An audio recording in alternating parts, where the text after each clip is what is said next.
बिस्मिल्लाहिर्रहमानिर्रहीम, अस्सलाम वालेकुम। मेरी उम्र अभी 20 साल थी कि मेरी सौतेली माँ ने मेरी शादी कर दी। वो जैसी भी थी मगर मेरे उसने अच्छा ही सोचा था। मेरे शौहर इंग्लैंड में अपनी फैमिली समेत रहते थे। मैं भी निकाह के 6 माह बाद रुखसत होकर यॉर्कशायर इंग्लैंड आ गई। मैं बुनियादी तौर पर एक घरेलू औरत थी मगर शौहर चाहते थे। अल्लाह ने मुझे 2 बच्चों से नवाज दिया। मेरी सास घर पे होती थी और बच्चों की देखभाल बआसानी कर लेती। बड़ी बेटी हानिया 4 साल की थी और छोटी बेटी शायना 6 माह की हुई थी। इन्हीं दिनों मेरी सास की तबीयत ख़राब रहने लगी मगर वो जहर ना होने देती थी। अक्सर हानिया शिकायत करती कि दादो कमरे में किसी से बात करती हैं। मैं उसको चुप करवा देती कि फ़ोन पे बात कर रही होंगी। वक़्त गुजरता गया और मेरी छोटी बेटी 2 साल की हो गई। इन दिनों सास बेहद बीमार हो गई, हत्ता कि वो किसी के साथ बात करना भी छोड़ गई। मैं इस सूरत हाल से काफ़ी परेशान थी। डॉक्टर से उनको अस्पताल में दाखिल कर लिया। मैंने स्कूल से छुट्टियां ली और घर और बच्चों के साथ सास का भी ख्याल रखने लगी मगर वो नहीं बच सकी थी और एक शाम खामोशी इस दुनिया को छोड़ गई। मरने से एक दिन पहले उन्होंने मुझे अपने पास बुलाया और इशारे से करीब आने को कहा। मैंने उनके मुंह के करीब जाकर सुना तो बोली, यहाँ से चली जाओ, यहाँ मत रहना। उनकी आवाज़ में न जाने क्या था कि मैं लरज़ कर रह गई। शौहर से जिक्र किया तो बोले अस्पताल से जाने का कहती होंगी। इनको अस्पताल और दवाओं से बहुत एलर्जी थी इसलिए मैं भी यही समझ बैठी मगर मैं नहीं जानती थी कि वो हमसे क्या कहना चाहती हैं। अगले ही दिन उनकी मौत से हमारा घर का घर अफसरदा हो गया। एक माह उनको पाकिस्तान लाने और तदफीन वगैरह में लग गया। वापस घर पहुंची तो नौकरी की फ़िक्र हुई। शौहर से बात की कि नौकरी छोड़ दी जाए तो वो बोले अब बच्चे बड़े हो रहे हैं, स्कूल में तुम होगी तो उनकी फ़िक्र नहीं होगी। मैं भी सोच में पड़ गई। हानिया तो मेरे साथ स्कूल जाती थी मगर शायना अभी छोटी थी इसलिए डे केयर का इंतज़ाम भी नहीं किया था। पड़ोसन एक अच्छी औरत थी, उसके पास छोड़कर मैं पहले दिन स्कूल गई। तवील गैर हाजिरी के बाद काम का लोड था। आते आते शाम के 4 बज गए। भागम भाग बड़ी बेटी को लिए पड़ोसन के पास आई। देखा तो शायना सो रही थी। बहुत शुक्रिया अदा किया। पड़ोसन ने चाय पे रोक लिया। चाय की तलब भी थी मैं बैठ गई। उसका नाम सारा था और वो भी मुस्लिम थी। उसके 2 बेटे थे जो स्कूल जाते थे। सारा ने बेबी सिटर की तजवीज़ दी।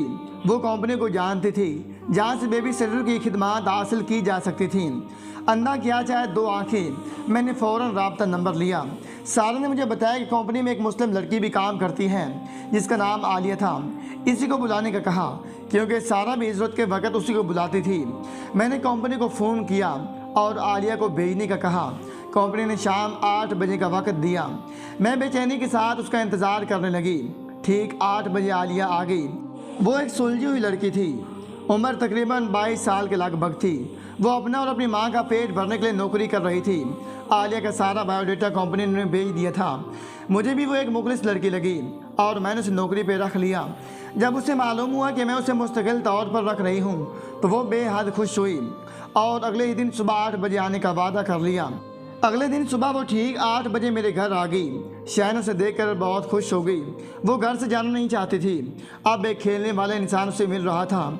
वो जल्द ही दोस्त बन गई। मैं और मेरा शौहर बहुत मुतमईन हो गए और अपने अपने काम पे चले गए। शायना एक खुश मिजाज बच्ची थी। वो 2 साल की हो गई थी और बहुत बातें करने लगी थी।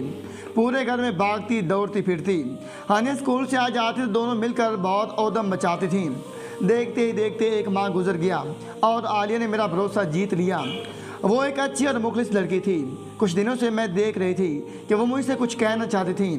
कई बार वो कुछ कहना शुरू करती मगर बात को छोड़ देती और खुदा हाफिज़ कहकर निकल जाती। मैंने सोचा कि शायद उसकी माँ ठीक नहीं तो छुट्टी लेना चाहती होगी। ये सोचकर मैंने उसे अगले दिन उसे चाय पे रोक लिया। वो कप हाथों में लिए गुमसुम सी बैठी थी। मैंने खुद उससे पूछा कि सब खैरियत है ना। वो मुस्कुराई और हाँ में सर हिलाया। मैंने उसके हाथ पे हाथ रखा और उसे यकीन दिलाया कि वो मुझसे कोई भी बात कर सकती है। वो चुपचाप मुझे देखने लगी। उसकी आंखों में एक उलझन सी थी। वो बोली, ऊपर दाएं कमरे में कौन रहता है? मैं एकदम से हैरान हो गई। वहाँ मेरी सास रहती थी। मैंने कहा क्या बातें बोलूँ? कुछ नहीं, बेबी वहाँ चली जाती हैं और बातें करती हैं। उसने बताया। मैं सोच में पड़ गई। वो इजाज़त लेकर चली गई।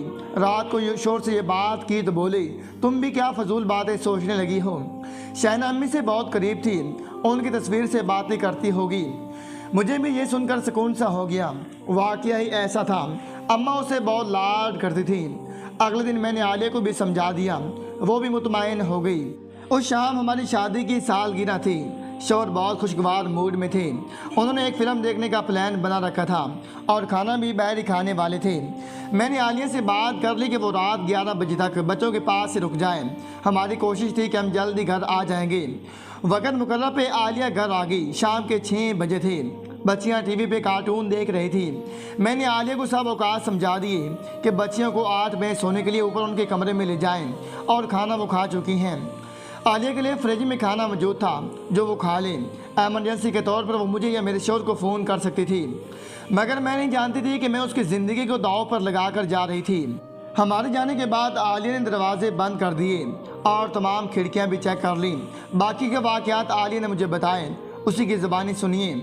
मिस्टर और मिसेस अहमद के जाने के बाद मैं बच्चों के पास आ गई। उनके खेलने का मूड था, चनाचा मैं उनके साथ रही। ठीक 8 बजे मैंने उनको दूध का गिलास देने के बाद सोने के लिए ऊपर उनके कमरे में ले गई। ऊपर की मंजिल पे 3 बेडरूम थे। दाएं जानिब पहले कमरा मिसेस अहमद की सास यानी हानिया की दादी अम्मा का था। दूसरा मास्टर बेडरूम था जो वालिदैन के इस्तेमाल में था।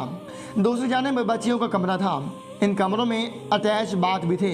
बच्चों का कमरा खासा खुला था। एक तरफ दोनों के बेड लगे थे। उसके सामने बच्चों के कपड़े की अलमारी थी। सामने के हिस्से में कालीन बिछाकर खिलौनों के रेक और एक छोटा सा खैमा लगा था। ये खेलने की जगह थी। बच्चियां खैमे में बहुत खुशी से खेलती थीं। इसमें टार्च लाइट और कुछ खिलौने भी थे। नीचे एक नरम गद्दा बिछा हुआ था। बच्चों के बिस्तर ठीक करने और उनको ब्रश करवाने के बाद इनको बिस्तर पर लिटा दिया।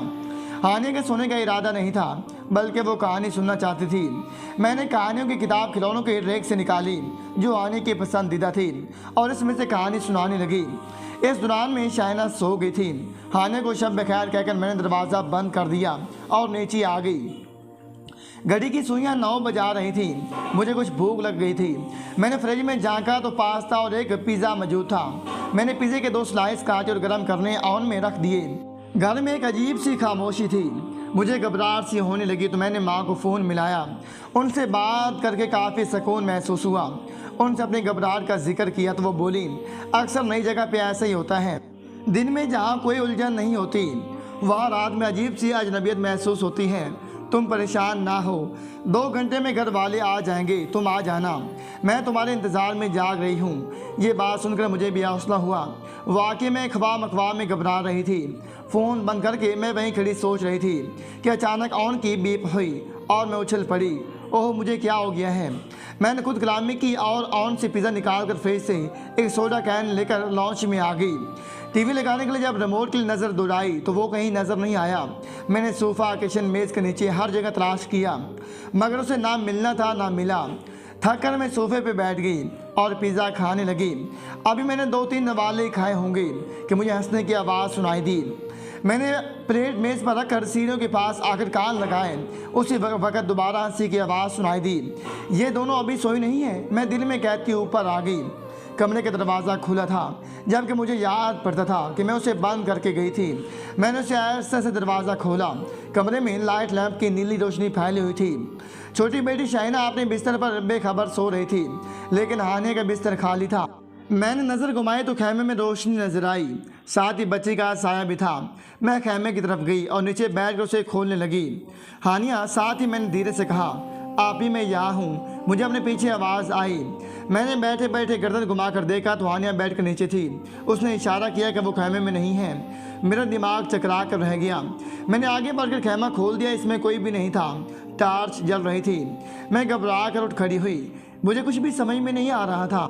मैंने शैना को सोई हुई गोद में उठाया और हानिया का हाथ पकड़कर नीचे उतरती चली गई, मगर हानिया ने हाथ छुड़ाकर वापस ऊपर की तरफ जाना चाहा। मैंने उसे रोकने को कहा।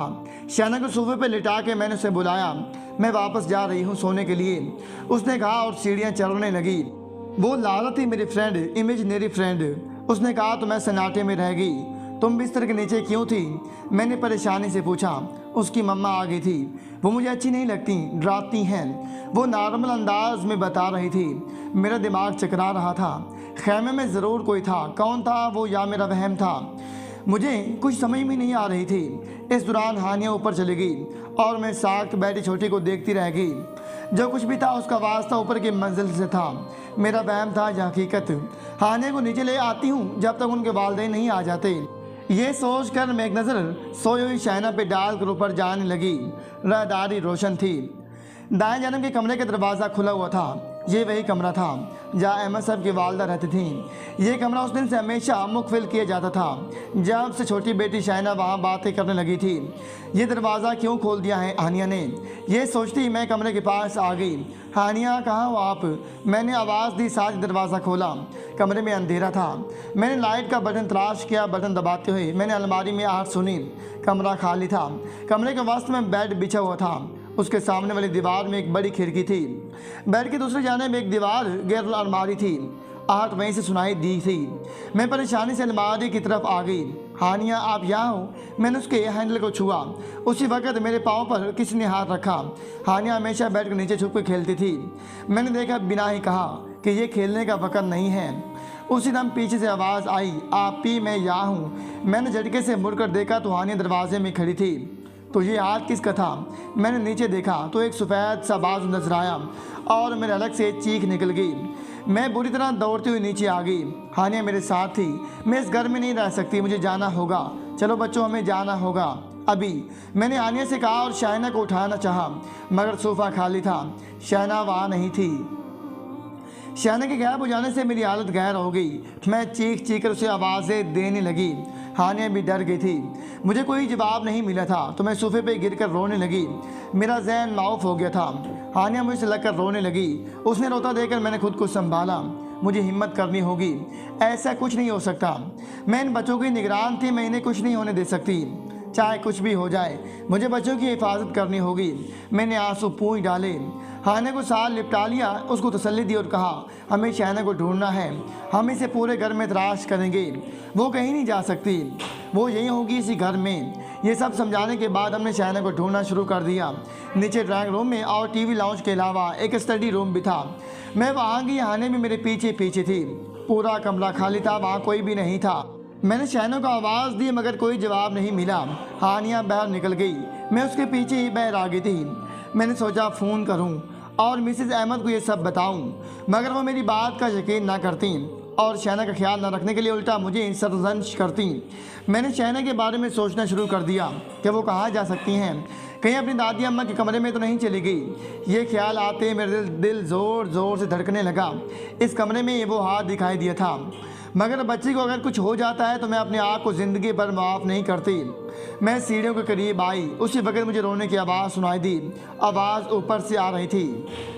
शाइना वो ऊपर थी। मैं सीढ़ियाँ चढ़कर ऊपर जाने लगी। हानिया मुझे रोकना चाहती थी, मगर मैंने उसे वहीं रुकने का कहा और ख़ुद ऊपर चढ़ने लगी। राहदारी बिल्कुल सुनसान पड़ी थी। मैं वहीं खड़ी सुनने की कोशिश कर रही थी कि आवाज़ कहाँ से आई थी। उसी वक्त मैंने दोबारा रुकने की रोने की आवाज़ सुनी। आवाज़ बिल्कुल मदम से थी। मैं आहिस्ता आहिस्ता कदमों से चलती हुई कमरे के करीब आई। वही खौफनाक कमरा। मैंने दरवाजे से कान लगाया। आवाज़ अंदर से ही आ रही थी। मैंने जल्दी से हैंडल घुमाया, मगर वो नहीं घुमा। दरवाज़ा लॉक था। मेरा सर भारी होने लगा। ये दरवाज़ा खुला था जब मैं और हानिया नीचे भागी थी, मगर अब ये लॉक था और छोटी बेटी शाइना अंदर थी। इसे खोलना होगा। मैंने ज़ोर ज़ोर से दरवाज़ा धड़धड़ाया, मगर वो नहीं खुला। रोने की आवाज़ बंद हो गई थी। मैंने चाबी की तलाश में इधर उधर देखा। उसी वक्त राहदारी के आखिरी हिस्से में मुझे वो खतरनाक रूह नजर आई जो शायद लारा की माँ थी। इस मंजर की याद मुझे उम्र भर दिलाती रहेगी। वो एक औरत थी, मगर उसका चेहरा बिगड़ा हुआ था। आंखें बिल्कुल सफ़ेद और लिबास मटियाला जिस पे खून के धब्बे स्याह हो चुके थे। उसने मुझे देखा और खौफ से मेरी हालत गैर होने लगी। वो ज़मीन पे नहीं थी बल्कि छत से लगी हुई थी। उसके पाँव हवा में थे। उसी वक्त हानिया भी ऊपर आ गई। उसने एक फलक शगाफ चीख मारी और मेरा दिल जैसे धड़कना भूल गया था। मेरी आंखों के सामने अचानक उस कमरे का दरवाज़ा खुला और हानिया एक झटके से इसमें चली गई। दोबारा दरवाज़ा बंद हो गया। नहीं तो मैं ऐसा नहीं कर सकती। मेरी चीख गले में घुट कर रह गई। मैं दरवाजे की जानिब भागी। उसी वक्त वो मेरे कान के करीब चिल्लाई, लेविस लाउन, हमें अकेला छोड़ दो। वो तो मेरे पीछे खड़ी थी। मुझे एक ज़ोरदार झटका लगा और मैं हवा में उड़कर सीढ़ियों से टकराई और लड़खड़ती हुई सीढ़ियों से नीचे जा गिरी। मेरा सर रेलिंग से टकराया और आंखों के सामने अंधेरा छा गया। बेहोश होने से पहले आखिरी आवाज़ जो मैंने सुनी थी वो आने की चीख की आवाज़ थी। इसके बाद मुझे कुछ होश ना रहा। यहाँ तक ये वाक़यात आलिया ने मुझे सुनाए। हम जब खाने के बाद घर पहुँचे तो गाड़ी से निकलते ही हमें आने की चीखें सुनाई दी। मैं और मेरा शोर गाड़ी बंद करना भूलकर घर के अंदर भागी। देखा तो आलिया सीढ़ियों के नीचे बेहोश पड़ी थी और उसके माथे से खून बह रहा था। हानिया और शहना ऊपर चिल्ला रही थीं। साथ ही दरवाज़ा पीटने की आवाज़ें भी आ रही थीं। हमें कुछ भी समझ में नहीं आया था कि ये क्या हुआ था। आलिया की हालत काफ़ी ख़राब थी। मेरे शोर ने एम्बुलेंस को फ़ोन किया और मैं ऊपर भागी। ऊपर पहुंची तो देखा मेरी सास के कमरे से बच्चों की आवाज़ें आ रही थीं। मैंने हैंडल घुमाया तो दरवाज़ा खुल गया। अंदर दोनों बच्चियां बंद थीं। रो रो कर बुरा हाल था। हाने के बाएं गाल पे नील पड़ा था और होंठ भी फटा हुआ था। उसने मुझे देखा तो रोते हुए मुझसे लिपट गई। शहना ज़मीन पे लेटी थी। उसके हाथ में एक डायरी थी। मैंने उसे गोद में लिया और नीचे आ गई। आलिया के लिए एम्बुलेंस आ गई थी।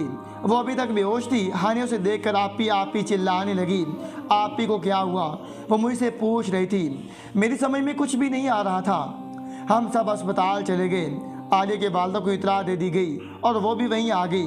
डॉक्टर ने बताया कि आलिया को गहरी चोटें नहीं हैं, वो जल्दी ठीक हो जाएंगी और हानिया को भी दवा दी है। हानिया ने मुझे बताया कि दादी अम्मा उसे कमरे में ले गई थीं और शहना को भी। हमने वहाँ यही कहा कि दोनों सीढ़ियों से गिर गई थी। शहना के पास जो डायरी थी वो मेरी सास मरहुमा की थी। इसको पढ़ा तो मालूम हुआ कि इस घर में कई साल पहले एक माँ बेटी को कत्ल कर दिया गया था। पुलिस को कातिल का सुराग नहीं मिल सका था। बाद में मालूम हुआ कि बाप ही इन दोनों का कातिल था। उनकी रूह अब तक वहीं थी। वो वहाँ किसी को आबाद नहीं देख सकती थी। मेरी सास ने एक रूहानी अमल के ज़रिए उनको अपने कमरे तक महदूद रखा हुआ था, मगर उनकी वफ़ात के बाद वो बच्चों पे हावी हो गई थी। दूसरे रोज़ आलिया ने जब ये वाक़यात सुनाए तो मुझे अपनी सास की बात याद आ गई कि यहाँ से चले जाना, यहाँ मत रुकना। आलिया ने जो किया मैं उसका बदला नहीं दे सकती थी। उसने अपनी जान को ख़तरे में डाला था। हमने इसी हफ्ते अपना मकान तब्दील कर लिया था। इस अरसे भी मैं बच्चों के साथ मिलने वालों के घर रही। मेरी बच्चियां और आलिया आज भी बहुत अच्छे दोस्त हैं और आलिया और उसकी वालिदा हमारे घर के फ़र्द की तरह हैं।